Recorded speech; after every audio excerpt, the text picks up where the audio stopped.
The mystery of the Roman legions. Imagine a time long, long ago, when mighty soldiers marched across the land. These were the Roman legions, famous and feared. But what if one day, an entire army, thousands of brave men, just vanished into thin air? Poof, gone forever.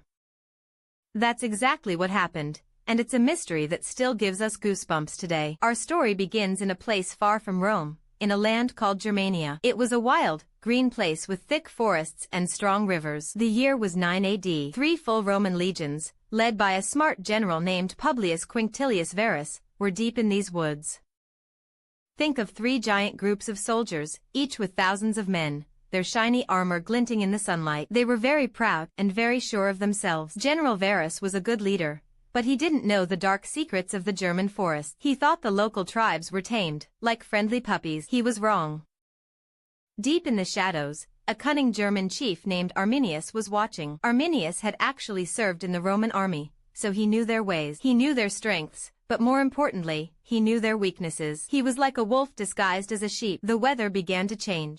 Dark clouds rolled in, making the forest even gloomier. Rain started to fall, soft at first, then harder. The Roman soldiers, used to sunny lands, felt uncomfortable. Their heavy armor became even heavier when wet. Their leather sandals slipped in the mud. The path through the Teutoburg forest was narrow and winding. Tall, ancient trees pressed in on both sides, their branches thick like watchful eyes. General Varus had been tricked. Arminius had told him about a small problem in a nearby village, making it sound urgent. Varus, wanting to show Rome's power, decided to take his legions on a detour.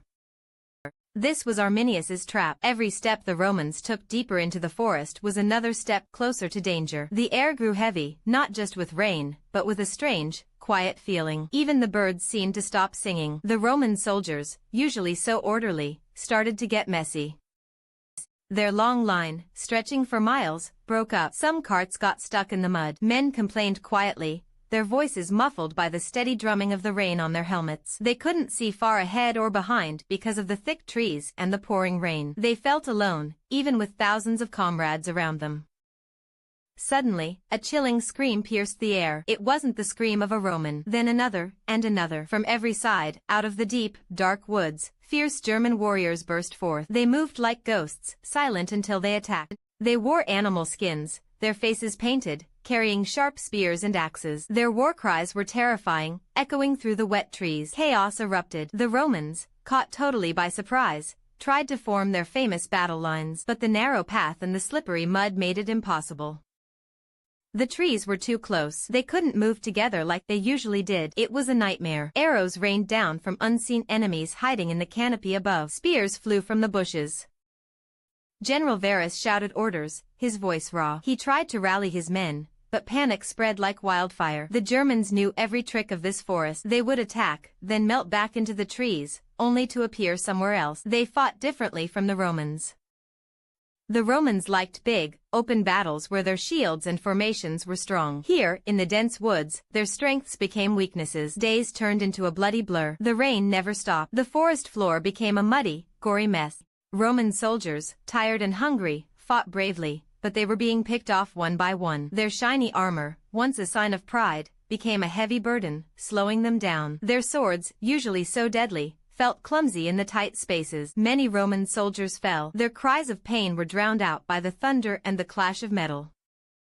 General Varus watched in horror as his proud legions crumbled. He saw his men, once so confident, now filled with despair. He knew there was no escape. The Germans had them trapped, like mice in a maze. In the end, General Varus, knowing all was lost, fell on his own sword. It was a Roman way to die with honor rather than be captured. Many of his officers did the same. The battle was over. But it wasn't just a battle, it was a total disaster. Almost all of the 20,000 Roman soldiers were killed. 3 entire legions, their eagles, their special flags, and all their glory, were gone. The Roman Empire was shocked. When news reached Emperor Augustus in Rome, he was heartbroken. He would famously cry out, "Quinctilius Varus, give me back my legions." He couldn't believe such a powerful army could simply vanish. The Teutoburg forest became a haunted place in Roman memory, a graveyard of lost dreams and brave men. For many years, the Roman Empire tried to forget the horror. They called the land Germania Invicta, unconquered Germania. But the memory of the lost legions lingered. The eagles, those precious symbols of Roman might, were never found. They were not just flags, they were the very soul of a legion. Losing an eagle was the greatest shame. Years passed, long years. The forest grew over the battle scars. Leaves fell, covering the bones and broken armor. It was like nature tried to erase the terrible event. But the story lived on in whispers, a chilling tale told around campfires. What truly happened to all the men? Where did their spirits go? And where were those precious eagles hidden? Then, one day, many years later, a famous Roman general named Germanicus, who was also a nephew of the emperor, decided he couldn't let the mystery rest. He was a brave and skilled leader. He gathered his own legions and marched back into the dreaded Teutoburg forest. He wanted to find answers. He wanted to give the lost soldiers a proper burial. As Germanicus and his men marched, a heavy silence hung in the air. The forest seemed to whisper secrets from the past. Every snap of a twig, every rustle of leaves, made them jump. They knew they were walking on sacred, sorrowful ground. They imagined the cries of their ancestors echoing through the ancient trees. Finally, after days of searching, they found it. A gruesome, terrible sight. The battlefield was exactly as it had been left. Bones of men and horses lay scattered everywhere. Broken spears, rusty swords, and shattered shields lay half buried in the mud. Trees grew tall, their roots twisting around the remains of Roman soldiers. It was a silent, sorrowful monument to the disaster. Germanicus's men were horrified. They saw the skulls of their comrades nailed to tree trunks by the Germans. They saw altars where the Roman officers were sacrificed. It was a sight that would haunt them forever.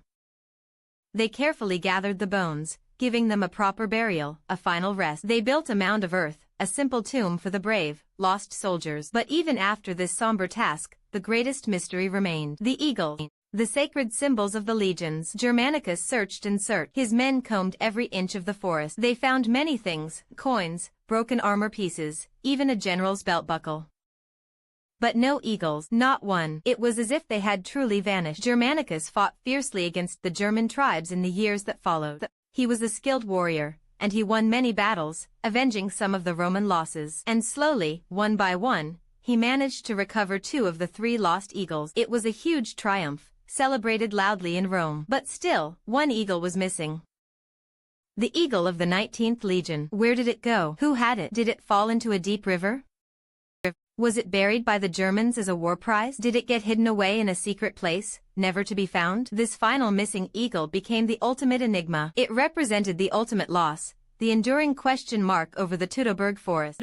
Centuries passed. The Roman Empire fell. New kingdoms rose and fell. The forest grew even thicker, even more ancient. The memory of the lost legions faded from everyday talk, becoming just a footnote in old, dusty book. But for some, the mystery never truly died. For archaeologists, people who dig up old things to learn about the past, it was a puzzle waiting to be solved. Many, many years later, in the 20th century, a man named Major Tony Clun was walking in the forest. He wasn't looking for Roman history, he was looking for treasure with a metal detector, hoping to find old coins from more recent wars. But his metal detector suddenly buzzed wildly. He dug down, not expecting much. What he found was not a modern coin, but a Roman coin. Not just any Roman coin, but one from the time of Augustus, the emperor who mourned the lost legions. This was a huge clue. He realized he might be standing on the very ground where the battle happened. This was huge. The exact location of the Teutoburg forest battle had been lost for almost 2,000 years. Soon, a team of smart archaeologists arrived. They started digging carefully, inch by inch, slowly revealing the secrets hidden under the earth. What they found was truly amazing. More coins, weapons, tools, and pieces of armor. So many Roman things. It was like opening a giant time capsule. They found more than just objects. They found the bones of soldiers, Roman and German, lying together where they fell. They saw the terrible story of the battle written in the earth itself. They even found parts of a Roman rampart, a small wall built in a hurry by the desperate Romans to try and protect themselves. Each new discovery was like a piece of a giant puzzle. They could see how the Romans were ambushed, how they tried to fight back, how they were trapped. The mud, the rain, the trees, it all came back to life through the things they found. It was a sad, amazing picture of courage and tragedy. But still, the ultimate prize, the final missing eagle, was not there.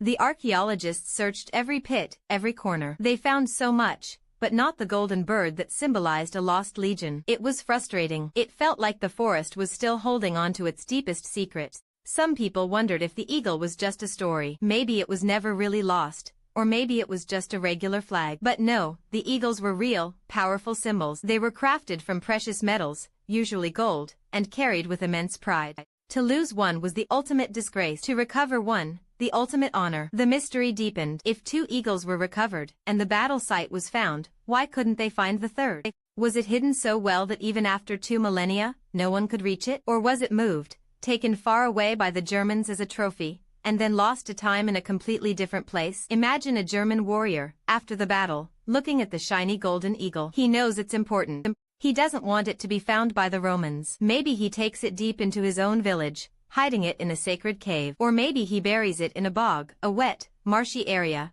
hoping the mud and water will protect it forever. Bogs are excellent for preserving ancient things. Think about the feeling of that German warrior. He had defeated the mighty Romans. This eagle was a sign of his people's freedom, a trophy of their incredible victory. He wouldn't just leave it lying around. He would protect it fiercely. He would make sure it was lost to the Romans forever. The archaeologists kept digging, year after year. They studied the lay of the land, the old reports, everything they could find. They tried to think like the ancient Germans, to understand where they might have taken such a valuable prize. They used new technology, like ground-penetrating radar, to look under the earth without digging. But still, the eagle remained elusive. The Teutoburg forest, even today, holds a special power. It's not just a forest, it's a living museum of a terrible, pivotal moment in history. It's a place where you can almost hear the ghost of Roman soldiers, where you can feel the echoes of their final, desperate struggle. And in that feeling, in that history, lies the heart of the mystery. Perhaps the eagle is still there, hidden just a few feet away from where someone has already dug. Perhaps it's deeper, buried under centuries of dirt and roots. Or maybe, just maybe, it was taken far away, to a place no one has thought to look yet. A place known only to the spirits of the ancient German tribes. The story of the lost Roman legions is not just about a battle. It's about pride and humility, about cleverness and surprise, about loss and remembrance. It's about how even the mightiest empire can be brought to its knees. And it's about a mystery that has lasted for over 2,000 years, keeping us wondering and searching. Will the final eagle ever be found?